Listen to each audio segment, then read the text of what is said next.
So welcome, everyone.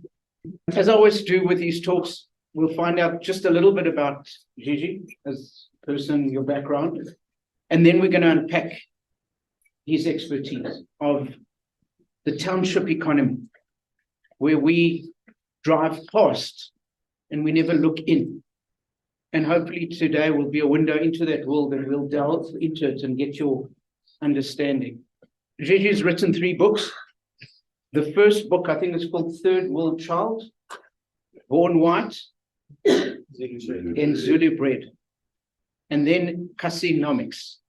And 𝐿𝐴𝐶 comes from the name of lokasi, like location, but it's the economics within the location. So welcome, and thank you for joining us. And just to start off, if you could just go back, I know it wasn't your choice, but how come you landed up growing up in a rural area, very, very different to where the rest of us grew up, as I think maybe only white person in that area? And how did that affect you, and how did it affect your thinking, and then take us slowly into the business? Cool. Great. Hi, everyone. Yeah, so my parents were political activists and community workers, and they believed the only way to really change people's lives was to live like them. So my father was a very successful farmer in the Underberg area in KZN. Basically gave away his farms, much to my later disappointment that I didn't at least get a farm in the rolling green hills of Underberg. My mother was a journalist, and they basically kind of had quite a journey, but ended up in 𝐸𝐴𝐧𝐜𝐿𝐴. 𝐸𝐴𝐧𝐜𝐿𝐴 at the time was the most poverty-stricken, most arid, one of the most violent parts of South Africa. Today, 𝐸𝐴𝐧𝐜𝐿𝐴 is officially still the most poverty-stricken place in South Africa, also very arid, and basically started a community project, as well as kind of, because of the nature of the kind of apartheid policies and how people lived, and a lot of abuse from the police and local farmers, basically set up or challenged government and stuff, so they're very unpopular. But yeah, they built this mud hut. We had no running water, no electricity. Well, we had lots of running water. We had the 𝐜𝐨𝐽𝐺 River at our doorstep, and we washed in the 𝐜𝐨𝐽𝐺 River. And we grew up like Zulu kids. My mother taught us at home. We were very poor, but we were rich in experiences and culture and so on. And I guess down the line, I said to my father, would he afford to send me to university? And he said, I can't afford to send you to university, but I'll prepare you for life in Africa. And in many ways, that kind of upbringing prepared us for this life. Often people say, where's 𝐸𝐴𝐧𝐜𝐿𝐴? And I used to struggle to say where 𝐸𝐴𝐧𝐜𝐿𝐴 is. Now it just says right next door to 𝐿𝐴𝐧𝐼𝐻𝐿𝐴. So it gives you an idea of that. And yeah, so after finishing matric, my mother taught us at home for the majority of our schooling. And the last few years, I went to a local government high school, which I hated with a passion, but that was it. And we were forced to go there because the government said we had to spend more time with other children. We couldn't just be taught at home. My father said, well, they'd hang out with thousands of Zulu kids, but they didn't count as kids that we should be hanging out with. It was really a way of kind of undermining my parents, and there was an ongoing kind of process of that. And so then I finished matric, and I did a stint in the military, where my 2-year military service, where I caused more trouble by refusing to do the township duty and other things, and then entered the, I guess, broadly political arena in the kind of human rights, land rights area. Worked with various anti-apartheid organizations, and kind of in that process spent a lot of time then in townships as well. So spent time in the mid-80s in Soweto and other Gauteng townships. that kind of got me exposure to not only rural areas, but township spaces. And eventually I left because I didn't really believe the kind of NGO sector was really going to be transformative. Couldn't find a job. So a Jewish friend of mine in 𝐿𝐴𝐺𝐵𝐿 gave me a job as a bricklayer. So my first job was a bricklayer. I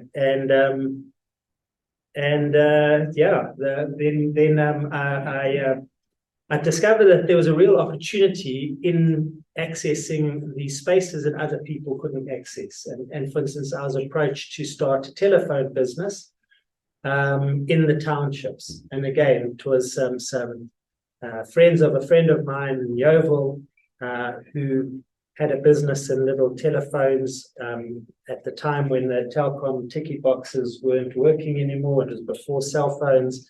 Asked me to set up these businesses.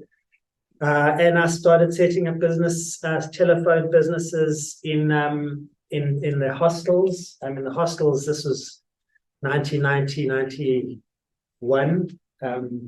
Townships were crazy places. And I set up telephones in Alexandra Hostel, which was a no-go area for anyone, but they needed to phone.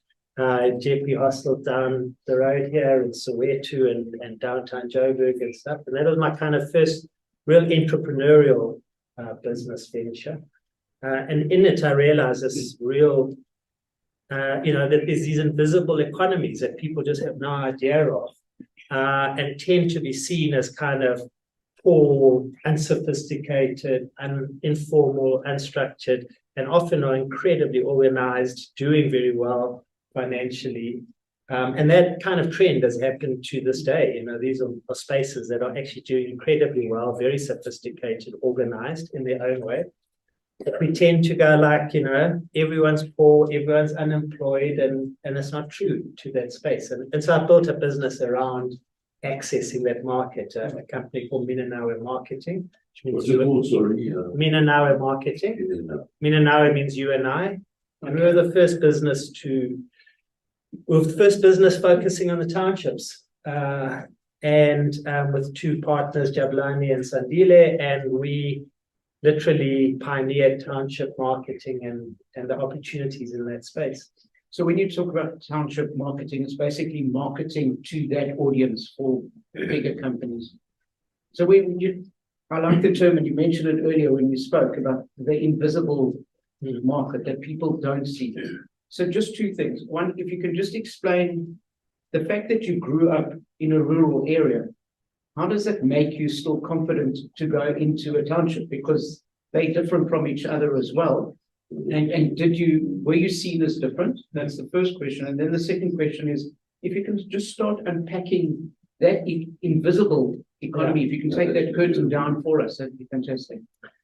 So I think the first thing is that, 𝐼𝐴𝐺𝐻 was this very violent place with very tough.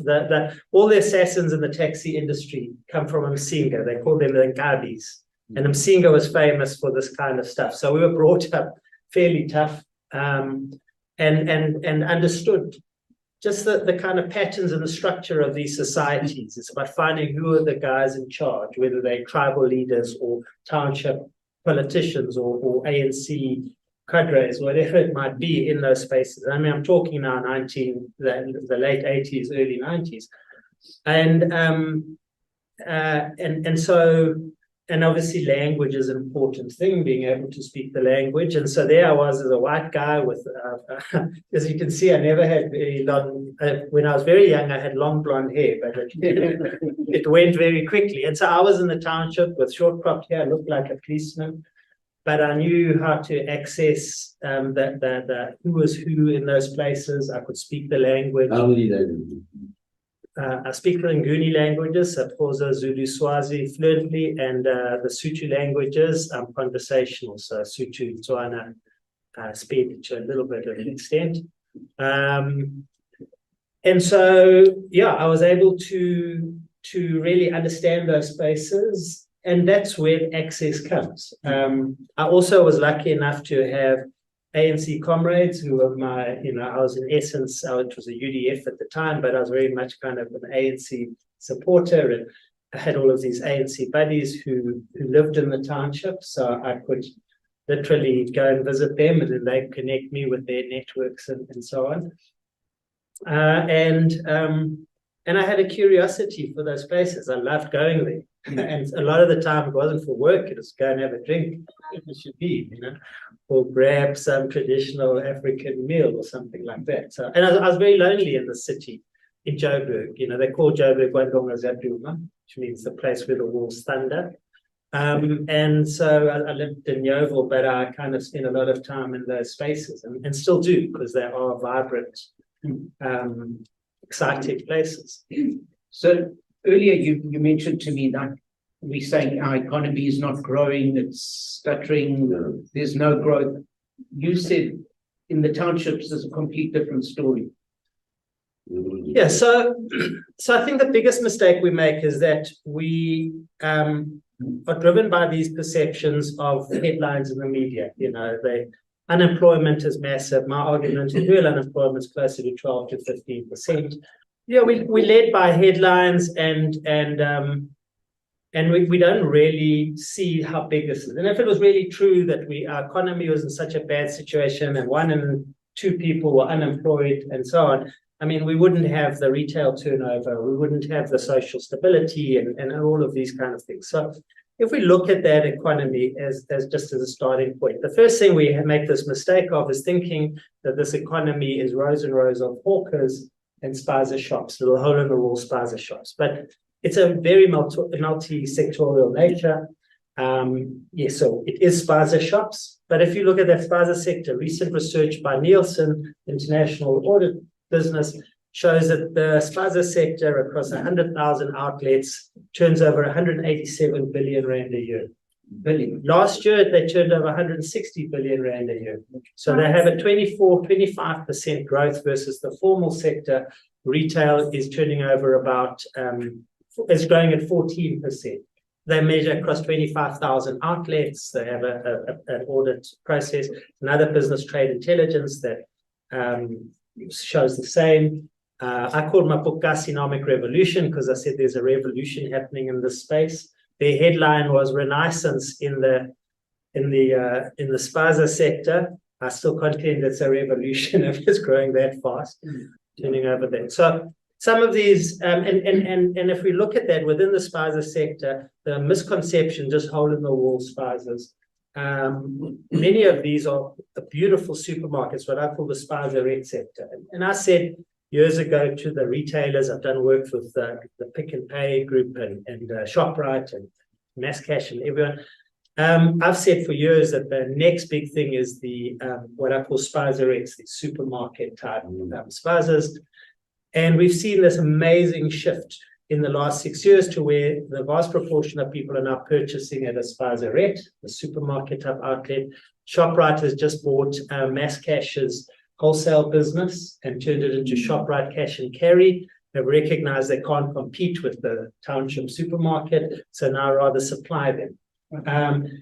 So then, outside of that sector, we have the fast food sector. That's 50,000 outlets, 90 billion rand a year. That's the township restaurants. The perception, again, is that this is unhygienic street food. It's generally more expensive than Nando's or McDonald's or so on. Very much about casual dining, coming and sitting down. Boosted by load shedding. Then you have the alcohol sectors, 110 billion rand across 45,000 outlets.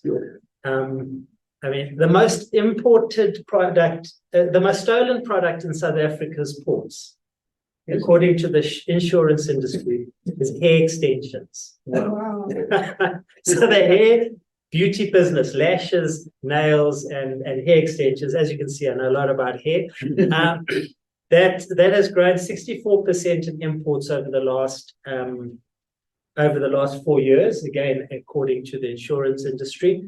So the hair market today is worth about 10 billion rand a year across about 60,000 hair salons. But again, let's look at that. So, and then there's other sectors. Just in rural KZN, my brother runs an extraordinary rural development project with goats. We import 500 1,000 goats a year from Namibia and Botswana. We don't breed enough goats in South Africa. That's a couple of billion rands worth of imports. Rural housewives in KZN who have goats sell about 3 billion rands worth of goats a year.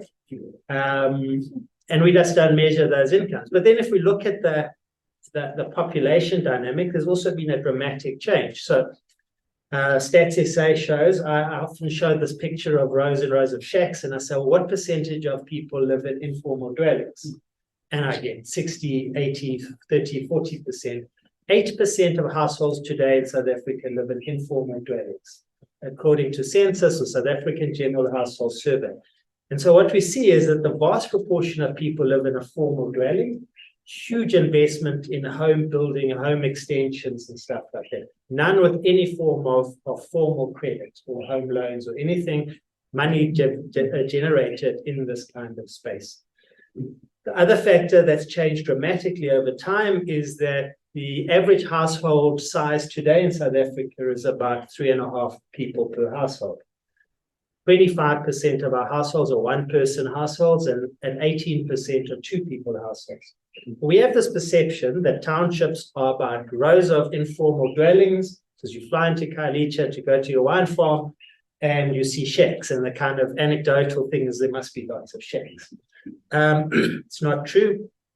We have a population of small households, people moving out of their communal dwellings into their own homes, and they're small households. 40% of households are under 2-people households in South Africa. Large households comprise about 30% of our households. So the point is that as the structure of the population changes, more formality, people start spending on things in their house, decor, design, ceilings, all these kind of things. A lot of money being spent on people's homes as opposed to trying to build a shack. Second part about it is small households spend much more money on personal items, even luxury items, and less on staples. So hence the hair extension number. Beauty is accelerating. And so actually we've got a society that the structure of the population has changed dramatically in a positive way. Smaller households, more formality, and there's lots more businesses supplying that sector. So, for instance, backroom rental in the townships is worth 20 billion rand a year conservatively. Sure. Those are what we consider kind of this little kaya in the back, but it's actually, some of them are beautiful rooms. They rent for 2.5 to 3,000 rand a month. According to the Department of Housing, this is the fastest, and the city of Cape Town, fastest growing sector in the country. Makes sense. Smaller households need these units. 26% of all residential rental today in South Africa is backroom rental. That 20 billion rand a year is earned by South African households, and that's conservative. I mean, if there's 1.8 million backrooms or rooms being rented, multiply that by 2.5, by 12, and so on. And that's not in the formal, there's no taxes on that. There's no. So that's cash, most of it cash. Then you have the spaza sector is about 70% of those 100,000 outlets are 4 groups, Somalis, Ethiopians, Pakistanis, and Bangladeshis. They pay South Africans 25 billion rand a year in rental. Wow. So that's 50 billion rand a year conservative being earned by South African households. Now, if you are unemployed, sitting at home, but you were earning 15,000 rand a month from renting out your house as a spaza or renting out 3 backrooms at 2,500 rand a month, and someone came to you and said, do you have a job? You would be honest. You'd say, I don't have a job. We don't measure these other forms of income in this space. We don't measure non-pay slip incomes as jobs because they're not jobs. In essence, they're businesses. And I asked a Gogos in downtown Joburg, she sells 3,000 vetkoek a day for 1 rand each, and makes a profit of about 1,000, 1,500 rand a day. So I want to actually unpack this. So you've got this woman selling the vetkoek. Just take us through the whole analogy of where does this income go and what does she make? Yeah. So this �𝐴𝐵 earns about R1,000 a day profit. You walk past her and kind of feel sorry for her, but she's making like, call it 20,000, 30,000 rand a month. And she's building, her and her husband have been doing this for 10 years. They're building a double-story house in Meadowlands in Soweto. If you ask her and you say to her, do you have a job? She'll say, 𝐜𝐨𝐧𝐜𝐥𝐻, which is a play on words. I work, but I do not have work. Because she doesn't have a pay slip, financial institutions don't recognize her. We kind of walk past her and kind of consider it as a subsistence and a survival business. And it's not. And there's many other of these sectors. I mean, the taxi industry we know and love is 50 billion rand a year. The herbal medicine business, Muti, is 18 billion rand a year. Now, in 2014-15, I wrote in my book, 𝐼𝐧𝐜𝐫𝐞𝐝, I wrote that the Muti sector was 150,000 herbals, homeopathic. It's in essence primarily plant-based. That sector was 150,000 outlets, doing about 3 billion rand a year. So everyone said to me, it's impossible. How is this possible? 3 billion rand a year just in traditional herbal medicine. And that was a source, someone who'd done some research for the World Health Organization around it. In 2018, this 4 years later, the University of Pretoria did research and said, no, it's not 3 billion, it's 18 billion rand a year sector. So these aren't even my figures, it's like this, the sector. And if you take a mirror to the formal economy, you will find every single one of those businesses represented in the informal economy, just operating slightly differently or under the radar. And we should be celebrating this. We should be celebrating the transformation of housing from forum houses and shacks to these amazing houses. Now, the township street you can drive down now where you don't see the transformation into a more suburban type environment. We should be celebrating the entrepreneurial nature of the sector and finding ways, particularly from a business perspective, how can we support, how can we enable these businesses, and recognizing the important contribution the sector is making to our economy. Yeah. So if we go back and we unpack this lady, so she's selling the vetkoek. Yeah. And then she's getting 1,000 rand a day. Yeah. Does that relate to the person selling sweets as well? But then she takes that money and then they build houses. So she's starting like a proper business and renting those out. And so again, we've got various layers of business. So someone like she's selling the 3,000 vetkoek, she's on the street she wakes up and leaves Soweto at 2 in the morning. 3 in the morning, she's in downtown Joburg selling her vetkoek. 10 o'clock in the morning, she's finished, she goes home. The space on the pavement is then replaced by a vegetable seller, because you don't buy vegetables in the morning, you buy them in the afternoon when you're coming back from work. And that vegetable seller can make anything from 3,000 rands worth of profit a month. It's a lot lower than fast food. 3,000 rand profit to up to 15,000 rand profit, depending on the size and so on and so forth. But let's just stay with kind of the vegetable seller. The Joburg City Deep Joburg Fresh Produce Market is one of 18 fresh produce markets in the country. Joburg Fresh Produce Market is the biggest. It turns over 9 billion rand a year. That 9 billion rand a year, about 60% of that is informal traders. You come there early in the morning, purchase. Wow. As a simple example, I was involved with Business for South Africa during the COVID thing. I was on the SMME task force. And one of the things that happened is the government banned hawkers or the informal trade going to the city produce markets, which was insane, because it was like rather go and get in a taxi and go to a formal vegetable place versus walking down the street and buying from the hawker. So we challenged this with government and asked them to rescind that ban. And so for 2 days, the Joburg Fresh Produce Market had no informal traders shopping from there. In those 2 days, they lost 40% of their turnover. Wow. And that just gives you a sense of the scale of the informal sector. And imagine the impact on the agricultural economy. I mean, during the riots, the only people selling fruit and vegetables and the city market carried on selling was to the informal economy.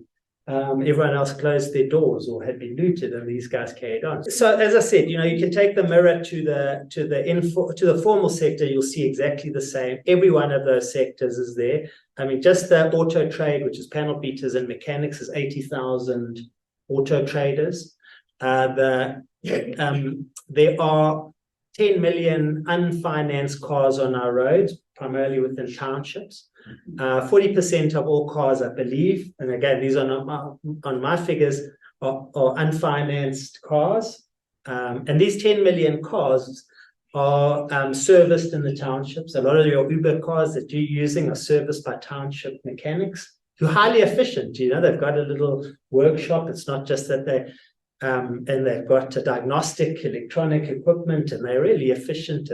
And so the taxi industry, which is 250,000 taxis, and these 10 million cars are largely serviced by panel beaten by an informal auto trade sector, and a highly efficient one. Often, for instance, the taxis, you drop your vehicle off in the afternoon, and then the next morning at 4 a.m. the vehicle's been serviced and you can carry on operating. You can't do that at Toyota, So choose any sector.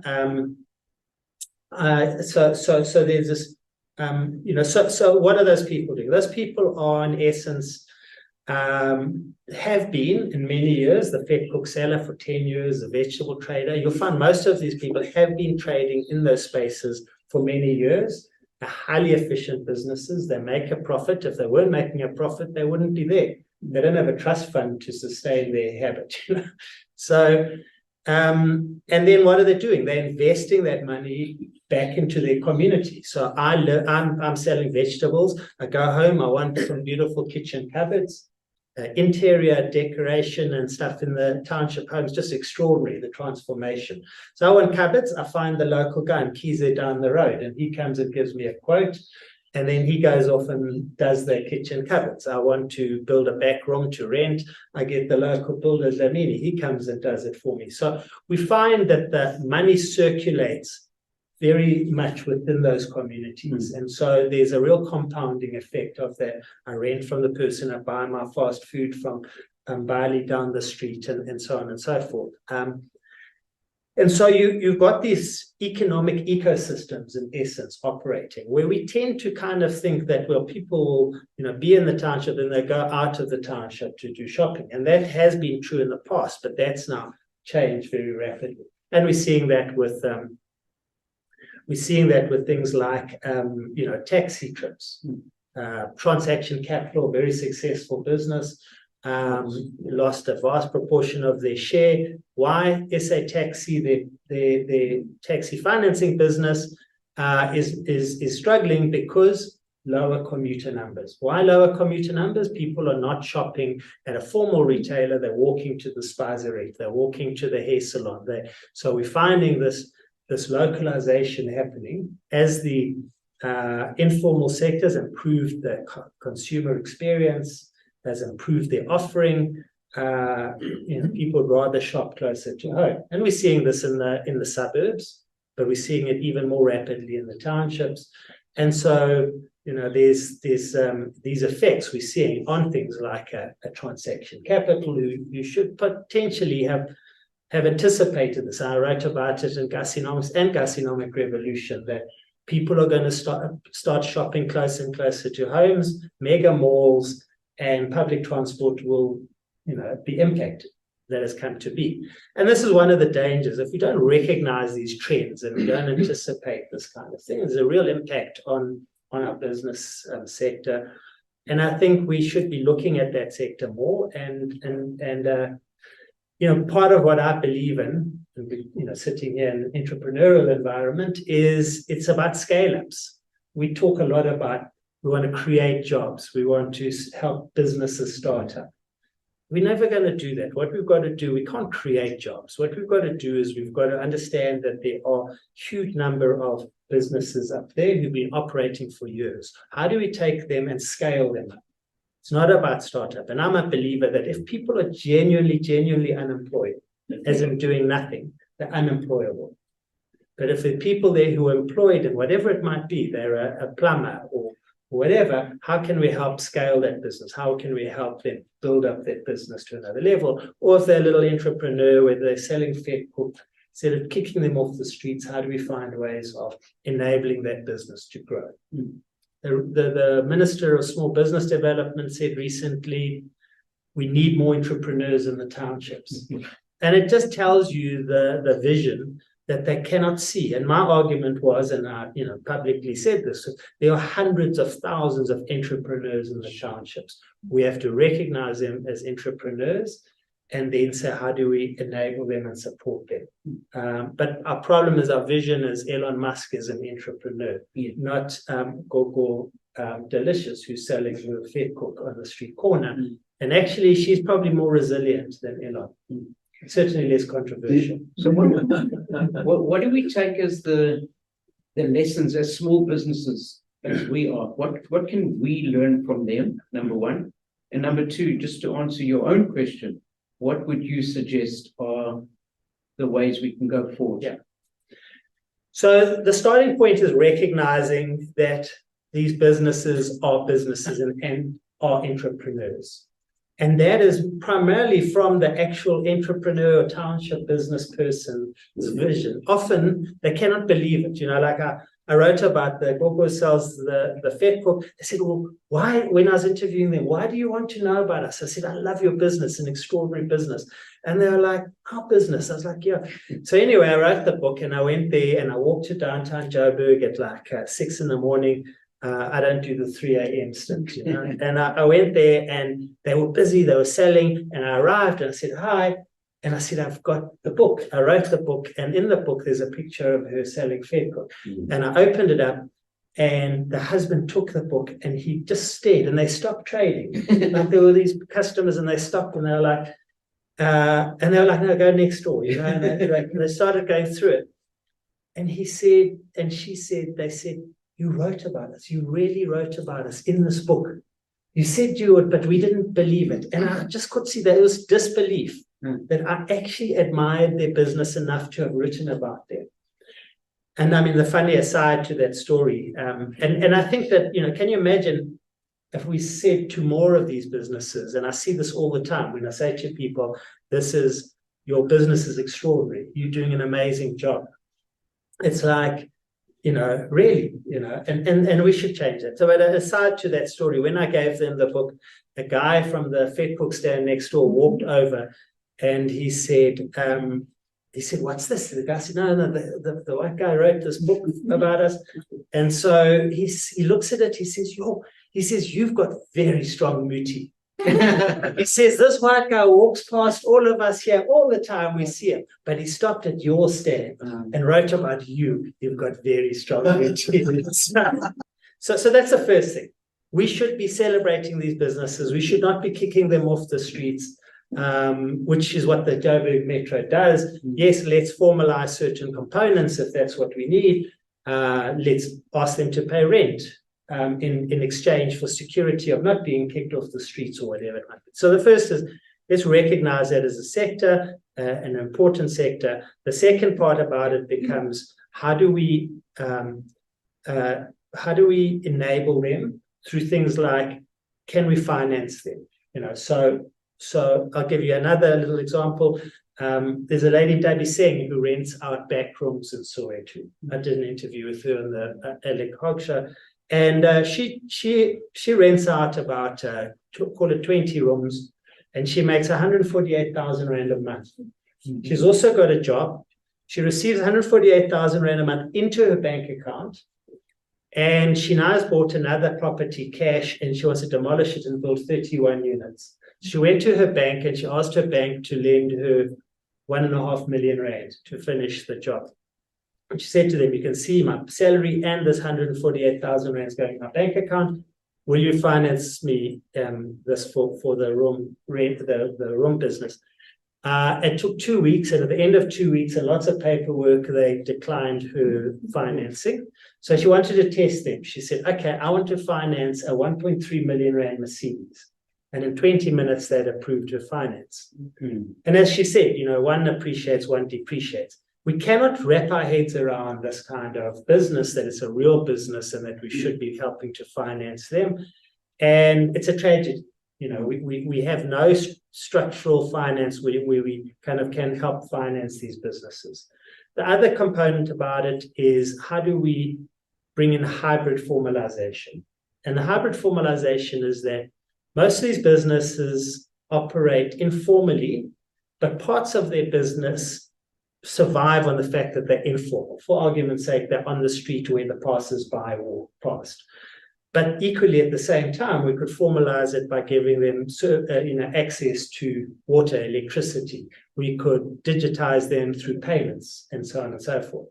So, we need to look at it. We have two options in South Africa. You formalize or don't formalize, you're kind of stuck there. And one of the issues is, for instance, how do you bring them into registering their business?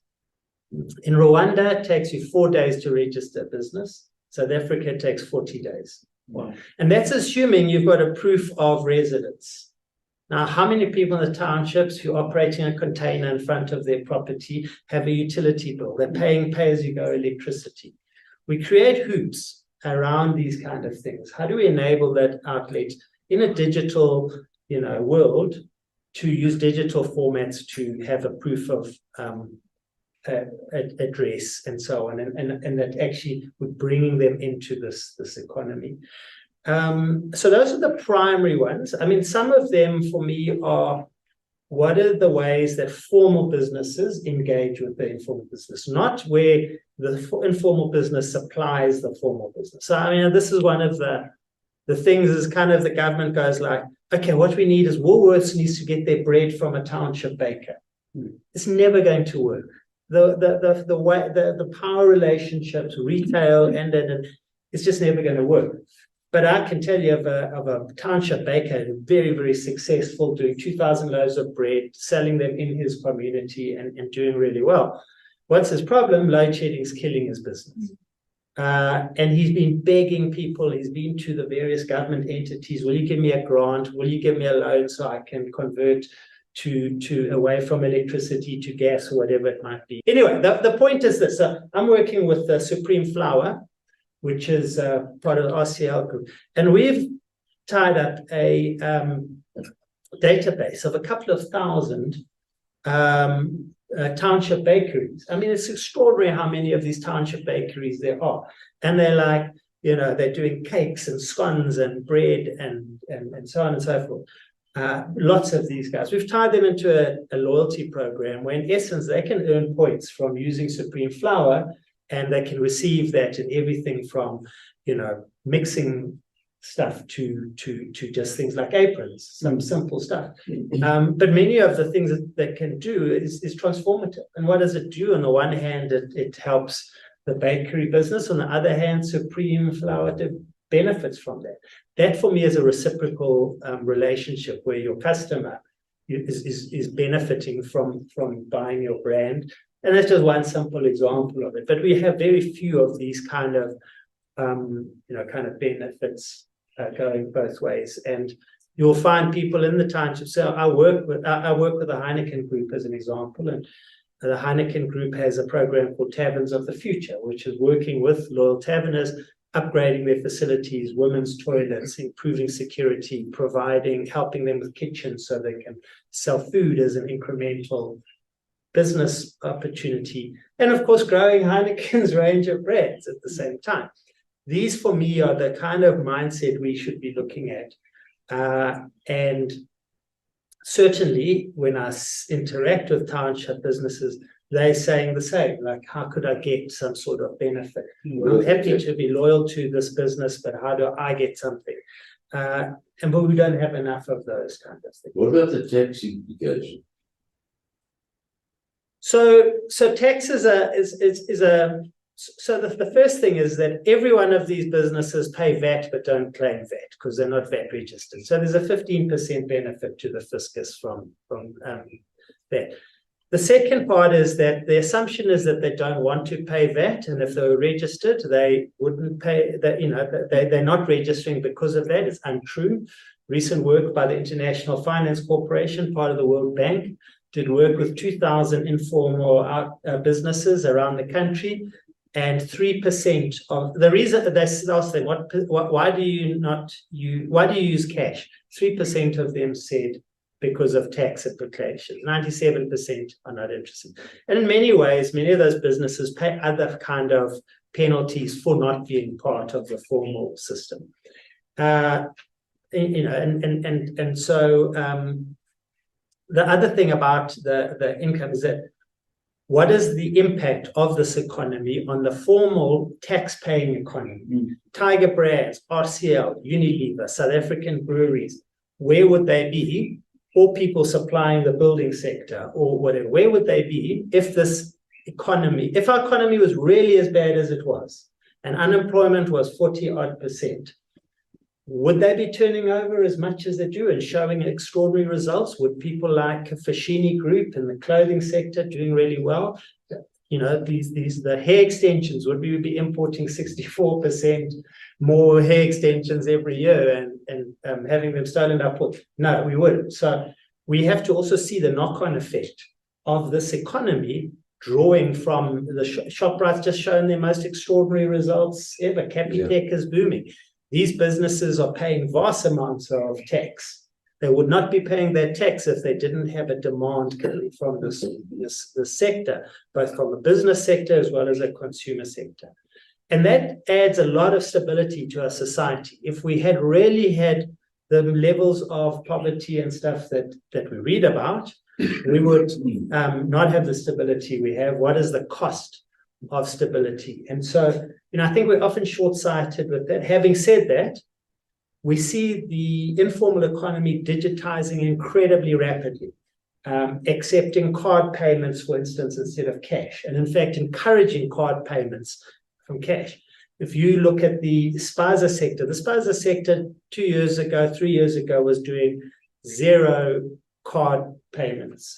There's companies out there today, one is a listed business called 𝐿𝐴𝐴, product called 𝐜𝐨𝐧𝐜𝐥, shop-to-shop, Flash, all of these businesses are seeing billions and billions of rands worth of card payments at the spaza shops. Now, that spaza was afraid of paying tax. They wouldn't be encouraging people to tap their card. 2 years ago, it was 0. So I think we often kind of see this is why they're operating in cash, but actually don't see, they prefer not to be in cash.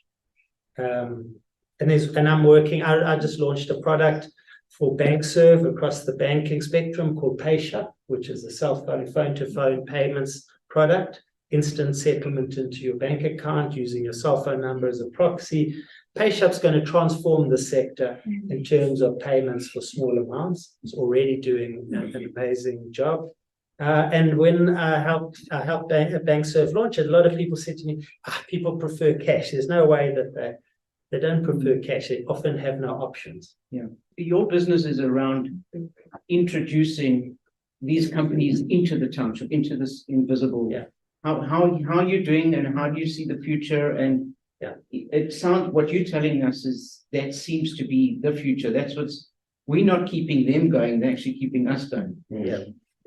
It's a very good line that I'll steal it. So the answer is yes. So what am I doing? I sold my business Minawe and I started Gogos.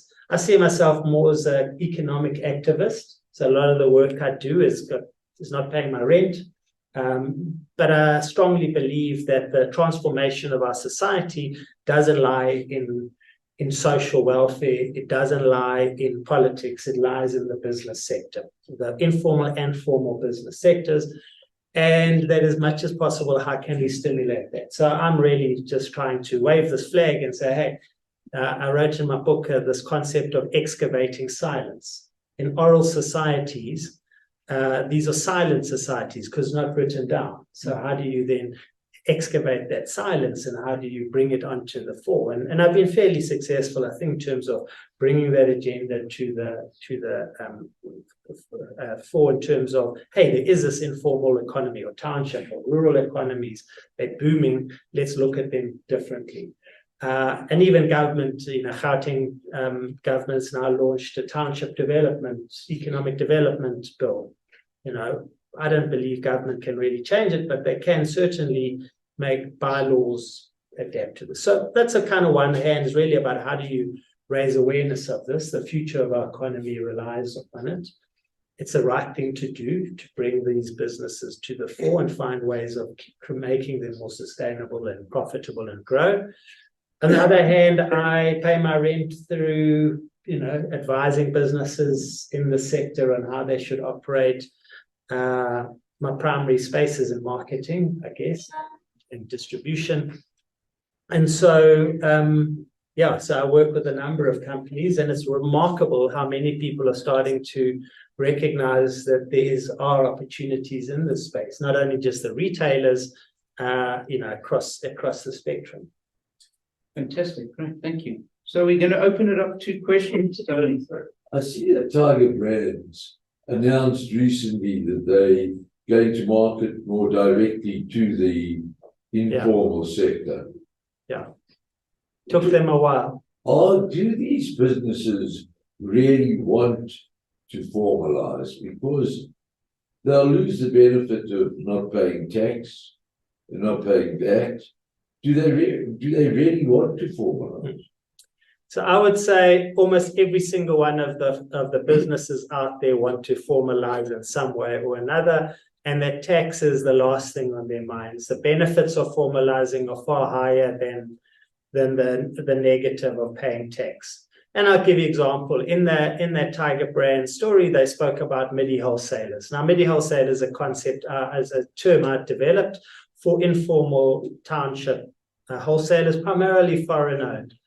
Those township wholesalers, average household like that can turn over 600,000 Rand to R1 million a day, 6.5 days a week. And these wholesale, the reason we know how much they turn over is companies like 𝐜𝐨𝐧𝐜𝐿, Shop to Shop, Blue Label, Telecom, 𝐸𝐴𝐺𝐻, went to these outlets and placed cash deposit boxes. And in essence, you had an app, the Somali wholesaler, it's got an app. Every time he receives cash, he puts it into the drop box. The risk moves straight away from him, and he can see the balance on his app, and he can use that app to pay directly to Tiger Brands, wholesalers, and so on and so forth. Now, you would imagine that guy who's got 600,000 Rand a day in cash doesn't want to be seen by the receiver and would just refuse to put money into that cash deposit box. The opposite has happened. They happily pour every single Rand into that box because the benefits of being able to not have to carry his cash away from there far outweigh any cost he has to pay in tax. And we see this across the board. The pain points of cash, the inability to be able to pay something remotely and have the Coca-Cola truck come and deliver, or the South African breweries truck, means that most people won't do that. So it's an urban legend. People are on cash because of this. The vast proportion will move into that space and would prefer to move into that space. The problem is that depositing cash is incredibly expensive. If you go to Dropbox, it's fine. I've said to the South African Payments Association, all of the banks, how do we remove cash out the system? Simple. Make cash deposits free. And if that's what we want, and we're complaining about cash in transit, heists and stuff like that, the minute the money's in the system, you need some other way to pay it. While you've got it in your hand, you go like, if I deposit this money, it's going to cost me 9 Rand for every 1,000, 10% in essence. If you got 20,000 Rand, do you want to pay how much? At the end of the day, it makes no sense. And that's before I've paid my bank charges and all the other things.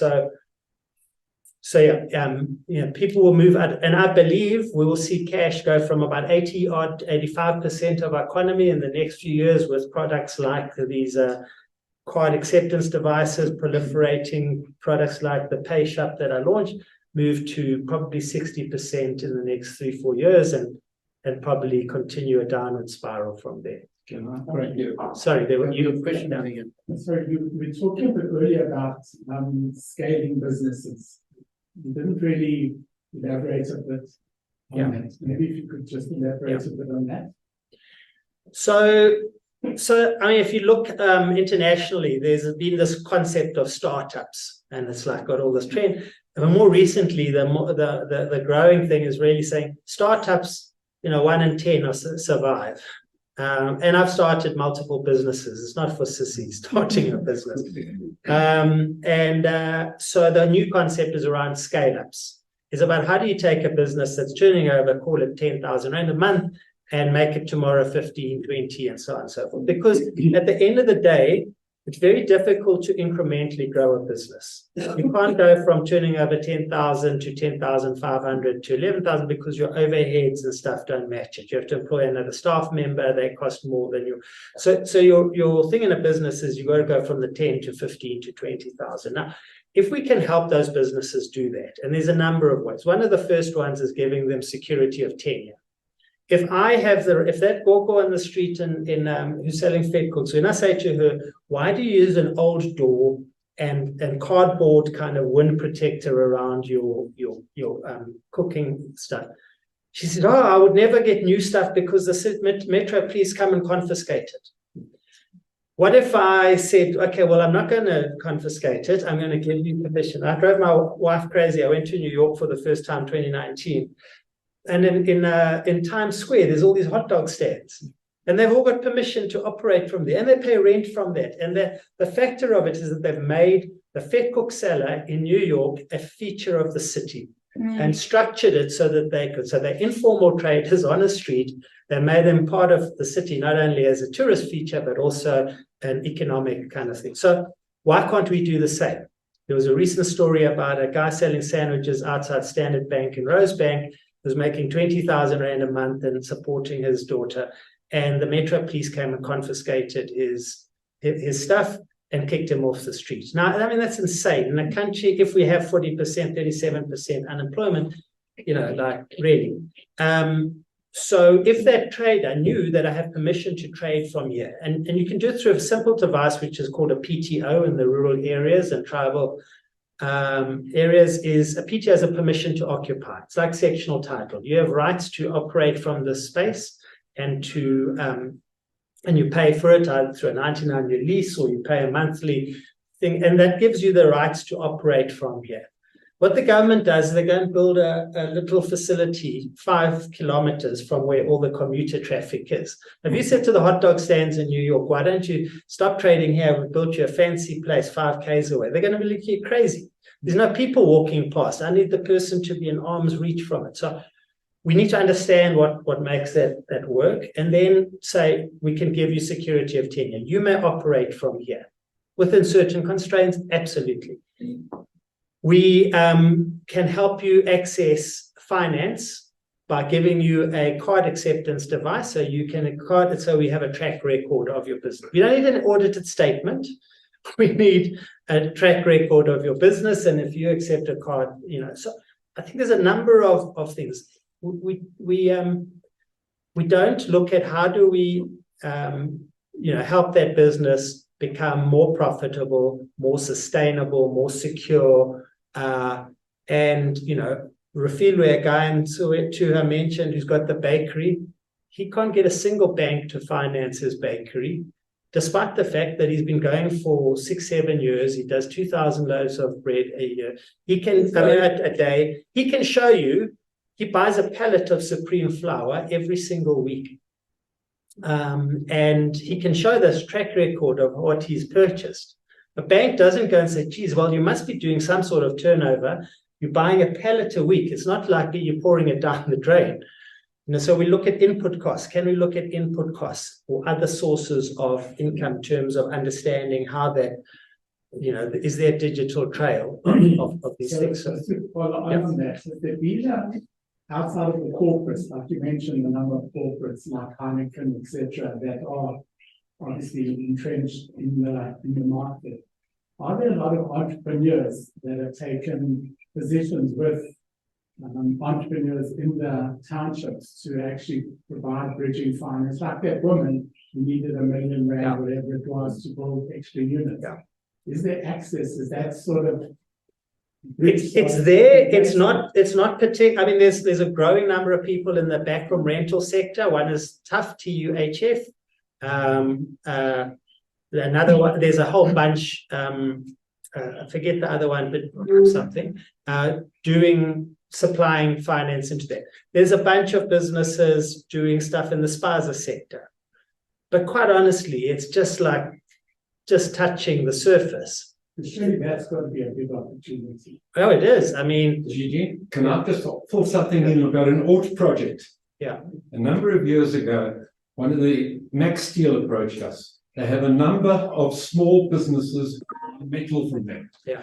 They were too small to actually have Max Steel making money. They just couldn't get them to get anywhere near critical mass. They came to AUT and said, can you give these guys upskill training and we will subsidize that cost of training. They increased their employment, they increased their turnover, and it was a most successful project. Yeah. And that's what Max Steel funded.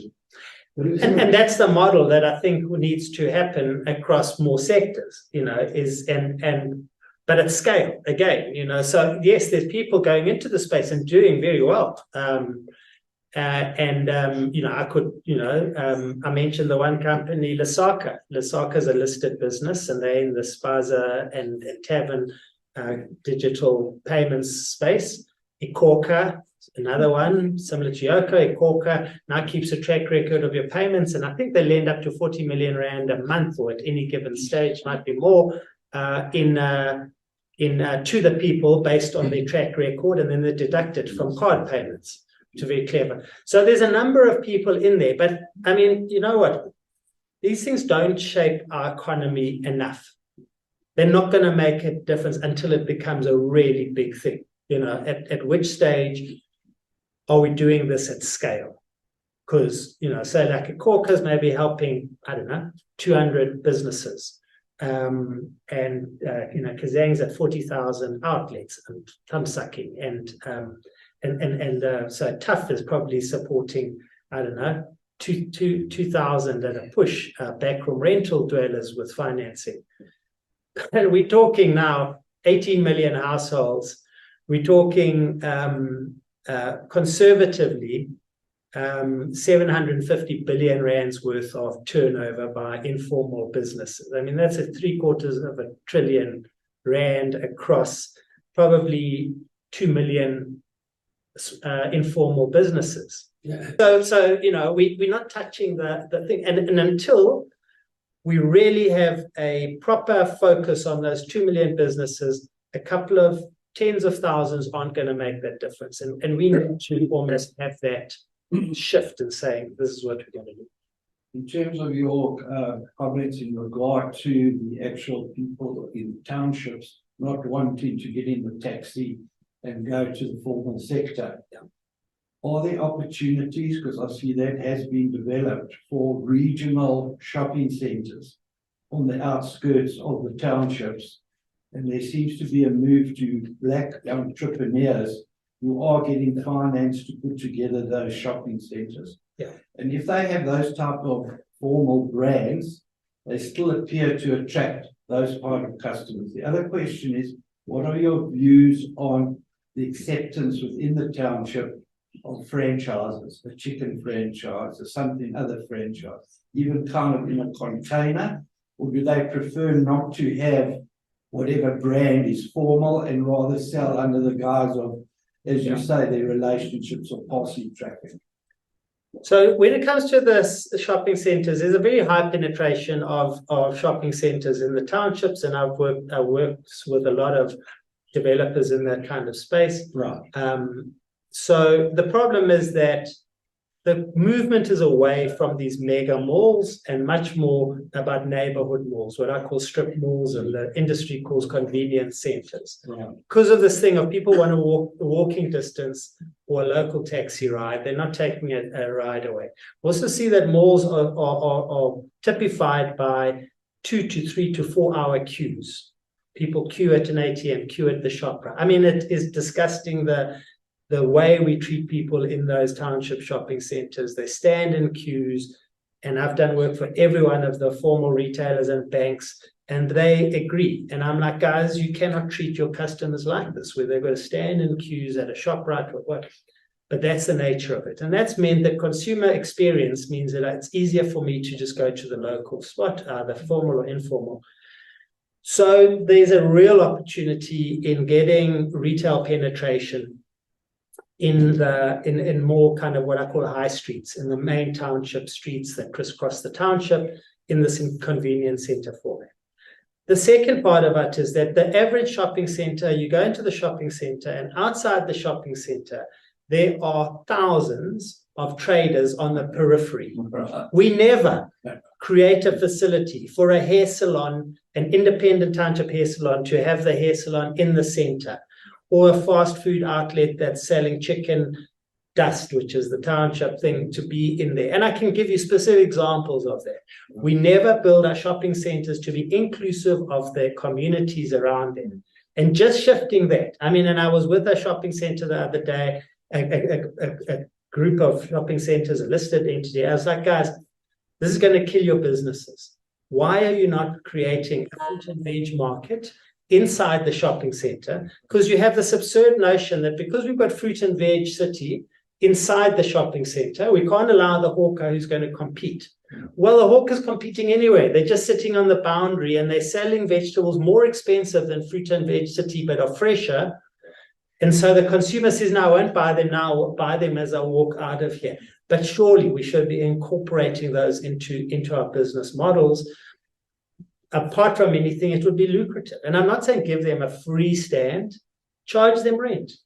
And then in terms of franchises, there are some franchises that have been relatively successful, like people like Dunlop have these kind of container car, tire replacement repair services. I think the franchises work when the barriers to entry need something like that. So like to access tires at scale and the equipment and machinery makes sense to do a Dunlop one. But for a fast food outlet, a KFC versus a chicken dust, and Lady Mbali does incredibly well with this chicken dust outlet. She can access chickens, she can get all her vegetables. She doesn't need that. We look at retail. Pick n Pay had a very widely publicized thing where they took township spaza shops, converted them into super Pick n Pays, mini Pick n Pays. It's been a disaster. Because the spazarette is going to operate as successfully without Pick n Pay's muscle. And they overcapitalize. A lot of franchises get people to overcapitalize on what it must all look like the same one and have lights and whatever it might be. And that becomes then unsustainable to repay that. So it's a mixed bag. I think that the real opportunity of franchises is more about loose associations, like I think ShopRite's wholesale business is genius. Just supply them. So go to all the chicken people and say, powered by KFC, and supply them with the KFC and your secret recipe, but don't ask them to convert your business into a KFC. I'm just using that as an arbitrary example. But there's other ways to, in essence, have more network kind of things where you supply these and they're probably more financially lucrative. So the underlying concept of franchising, I think, can work certain group functions, but within a loose kind of structure, almost an Uberized franchise. So we've got a question there. Yes. Yeah, so the reason about scaling up, from what I've seen, and I was saying earlier to you, going the market now for like 6 odd years and going nowhere slowly, is that we as urban, not always white, but the white people don't even know what goes on in the township. So I think that the media does us a misservice. Yeah, for sure. I read a headline the other day, last year.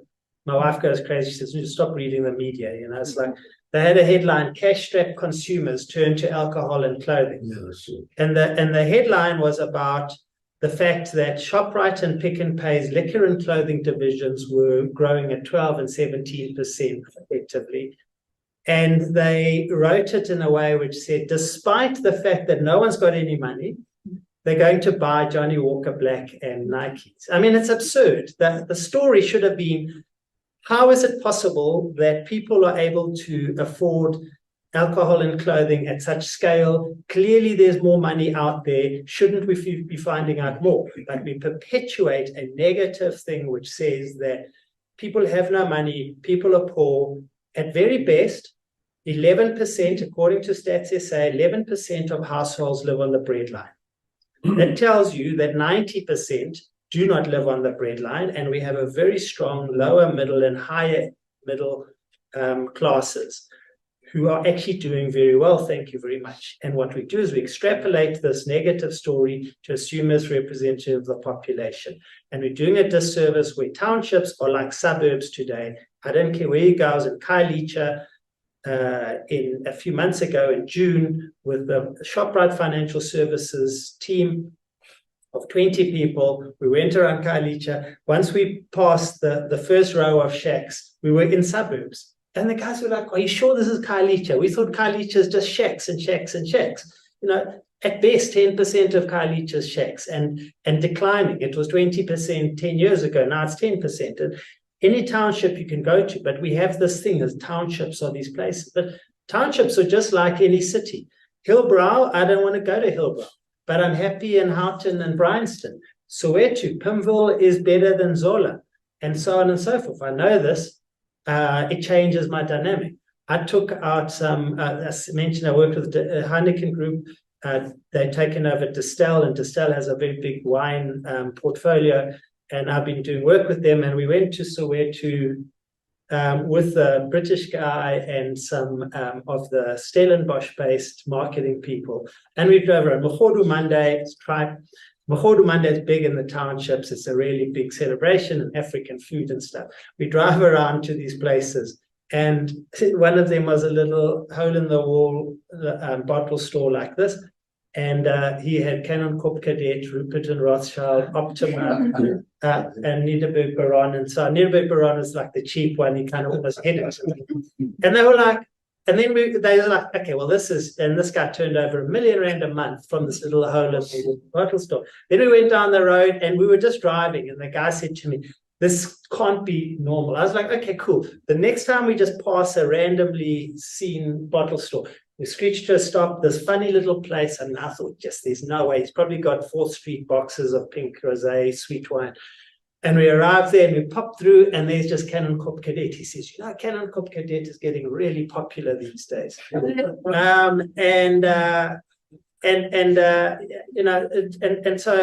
I mean, we just went all over, and it was like this, they're just like, and they kept saying to me, this can't be normal. I'm like, no. That's the problem. Your perception of the world out there is not normal. What's normal is what you're seeing in front of you. Premiumization, there's money out there. I mean, what is the most common business township youth start, unemployed township youth start in the township? Every street has one. Is a car wash. Now, what does that tell you? That tells you that people have cars, they want to wash them and make them look beautiful. It's not, you know, Maputo and Lagos doesn't have car washes. Everyone's running around delivering stuff. They don't want to clean the car and polish the tires. South Africa, we have this thing. So these are indicators that just show a higher level of lifestyle and opportunity. And I agree with you 100%. The perception is wrong. The perception is creating the wrong thing. We just end up being pessimistic and doomsday scrolling through the media, and the media are not telling these stories. And I've been accused of, you know, you tell these stories and, you know, how true are they for the majority? You know, and then I go and I pull out Census South Africa, South African General Household Survey, which is an extraordinary tool. And they just keep showing things. I mean, poverty was something like 29% 10 years ago, according to the census. And today it's sitting at 12%. You know, that's a decline in poverty. If you read the headlines, you don't see, or no one's writing that. People living on the breadline, 11% of households in South Africa. Now that is shocking. That's out of 18 million households, call it 2 million households are living on the breadline.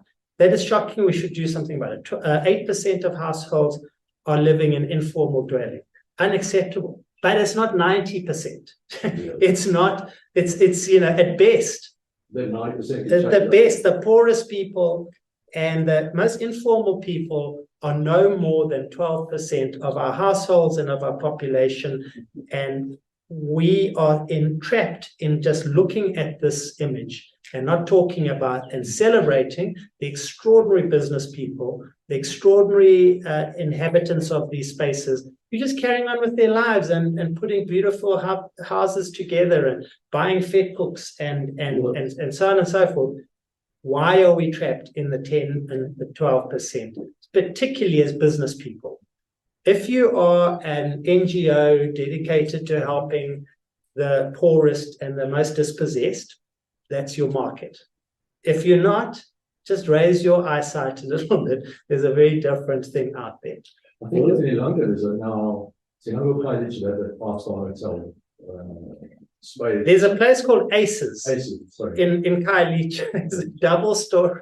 It's like, now here we are supposedly, in the worst place. 𝐜𝐨𝐽𝐻, they always show pictures of rows of shacks next to formal stuff. I mean, it's just such a misrepresentation of reality. And then you go to 𝐴𝐧𝐬𝐧𝐜𝐿 and it's just extraordinary. I mean, he sells more high-end, expensive champagne than, isn't this the issue? Is that we are trapped in this endless negative thing about this space.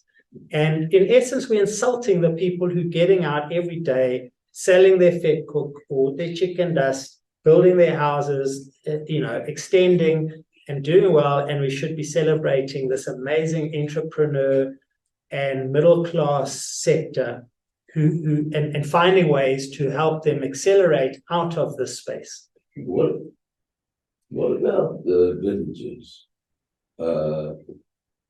You speaking mainly about the townships, the villages, it's exactly rural villages. 26, according to the UCT Liberty Institute, they came out with a report called Black Diamonds a few years ago. According to them, 26%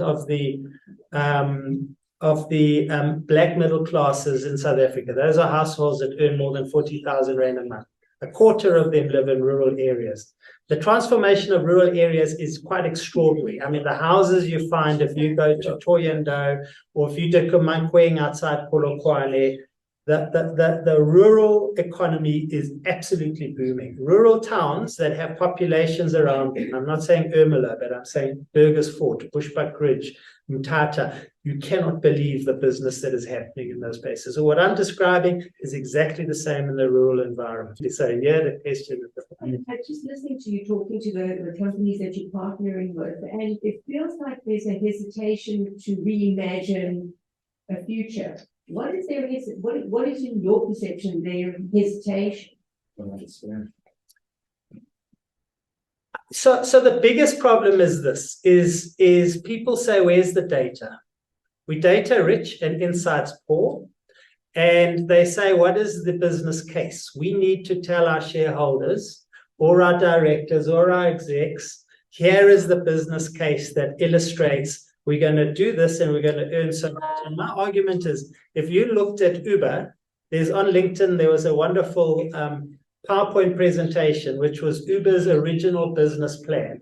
And it showed 50 taxis in San Francisco, I think 60 in New York, and they were going to turn over some ridiculously low amount of money because they just had no data. No one had data. No one still has data of how many rides are out there, how many potential private cars would convert. Airbnb, look at their story. How did they know how many beds were available? They kind of knew a few friends and started doing it. To enter these spaces, we need to understand different stuff. There are no business models, but the business, Steve Jobs, ask him what his business model was on Apple. He didn't have data that said, this is how many people will want an iPod. This is how many people will want an iPhone.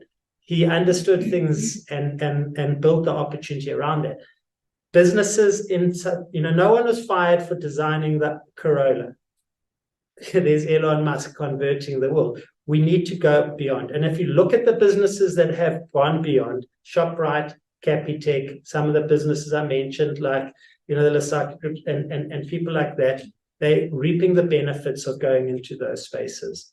But the biggest hesitation is, where is the data? These guys at Distill, there's no way that people are buying wine at that level. Where's the data? But wine disappears out of crates, cases, and ends up somewhere, but we don't know where. So then we're like, no.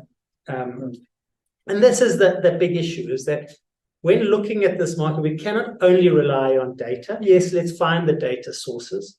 It's an extraordinary book called Factfulness about understanding data, and talks about, the subtitle is How the World is Getting Better and You Don't Know It, written by a Swedish guy called Hans Rosling. It's an extraordinary book, well worth reading.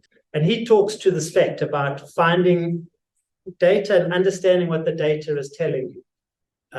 Things like I mentioned, smaller and smaller households, one-person households. What's the data telling you? People are going to buy smaller pack sizes of rice and maize meal and stuff in stores. But if we talk to the retailers, they go, oh, the economy is in trouble because people are buying smaller and smaller pack sizes. So they're buying like only 5 instead of 10 kgs. They clearly can't afford to buy 10 kgs to feed the 10 people in the family. And I said to a retail exec, I was like, well, do you know that this is a percentage of smaller households? And do you think that it's not a factor of the economy, it's a factor of the size of household? Like, no, I didn't know that. What are we reading in the data? We're often misreading it because we're led by mindset, which is everyone's poor. So everything I see in the data is telling me about how poor they are, not that things have changed. Great. So we're running a little bit out of time, but I'm sure Gigi will be here to answer specific questions afterwards. I just want to say, just so we can formally wrap it up, that for me, the lesson out of this, and it's a line that I often use, is when you look at things differently, you see different things. 100%. And I think that's the message that you're giving us. And just to quote again the line that you said that you were going to steal so that you can steal it, is for me an eye-opener here was that we're not here to save them. They're actually saving us, and we're not even aware of it. Yeah. And I just want to thank you for your insights and for opening up our eyes to, and really, I'm feeling more optimistic now about our future, because 40% unemployment you can't live with. And I never ever thought, I always thought, how are we surviving like that? When in fact it's not. It's not the problem. So just thank you so much for your insights and your input. Thank you. Thank you for watching. I'm 𝐲𝐬𝐧𝐜𝐿, and I'll see you next time in the boardroom.